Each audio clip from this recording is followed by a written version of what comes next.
అండి, good morning. అందరూ ఎలా ఉన్నారు? అయితే ఈ రోజు మార్నింగ్ ఇన్స్టాగ్రామ్ లో ఒక వీడియో పెట్టాను కదా, నేను డాన్స్ వీడియో. దాని కింద బోల్డ్ అని కామెంట్స్ వచ్చాయన్నమాట. కామెంట్స్ ఏంటంటే పొలిటికల్ కామెంట్స్ వచ్చాయి. అరే నాకు ఒక విషయం అర్థం కాదు, మీకు ఏమైనా బుర్ర ఉన్నదా అసలు? ఎందుకు బుర్ర తక్కువ మాట్లాడతారు? ఇప్పుడు నేను గత జగన్మోహన్ రెడ్డి 5 ఏళ్ళుగా ముఖ్యమంత్రిగా ఉన్నప్పుడు ఏదైతే వింజమూరు నుంచి నెల్లూరుపాలెం, అంటే నేను ఆత్మకూరు నియోజకవర్గం ఓటర్ గా మాట్లాడుతున్నాను, అక్కడ జరిగిన సిచ్యువేషన్, అప్పుడు నేను చూసినటువంటి సిచ్యువేషన్ గురించి మాట్లాడుతున్నాను. అప్పుడు రోడ్లు సరిగ్గా లేకపోతుండే, ఆ రూట్ లో చాలా మంది యాక్సిడెంట్లు జరిగి చాలా మంది ప్రాణాలు కూడా కోల్పోయారు. అది అక్కడ నిజమే. అది అక్కడికి వచ్చి కూడా అడగండి మీరు, మీకు అబద్ధం చెప్తుంటే. ఆ తర్వాత కూటమి ప్రభుత్వం వచ్చిన తర్వాత ఒకరోజు నేను నరవాడ వెళ్తూ ఉంటే రోడ్లు ఎంత బ్రహ్మాండంగా ఉన్నాయో నేను ఆ రోజు చూసి ఫీల్ అయ్యాను. కాబట్టి రోడ్లు చూడండి ఎలా ఉన్నాయని చెప్పేసి పాల్గొసి పాలెత్తు వాస్తవం అని మాట్లాడాను. ఇప్పుడు అవాస్తవం మాట్లాడలేదు. ఓకే, ఇప్పుడు మీరు ఎక్కడ నాయుడుపేటలో గుంటలు మెట్టలు ఉన్నాయి, అది నిజంగా వాస్తవం అయితే అడగాల్సింది ఎవర్రా మీరు?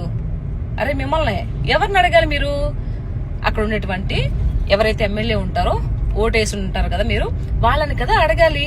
నన్ను అడిగితే ఏమొస్తుందిరా మీకు? నేనేమన్నా ఎమ్మెల్యేనా, లేకపోతే మంత్రినా, లేకపోతే ముఖ్యమంత్రినా?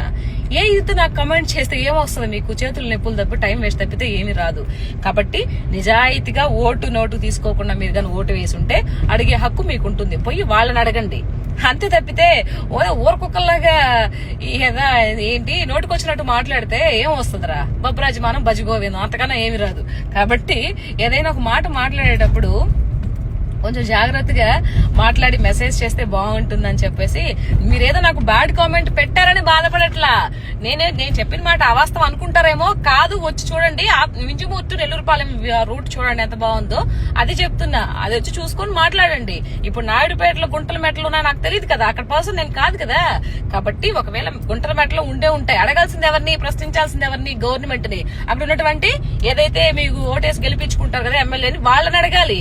ఏదైనా తప్పు జరిగింది, మనకి పరిపాలన సరిగ్గా జరగలేదంటే అడిగే హక్కు మన అందరికీ ఉంటుంది. నేనేమి ఎనకేసుకు రావట్లేదు. ఏదైనా అవాస్తవాలను వాస్తవాలే మాట్లాడాలి, అవాస్తవాలను పక్కన పెట్టి వాస్తవాలే మాట్లాడాలి.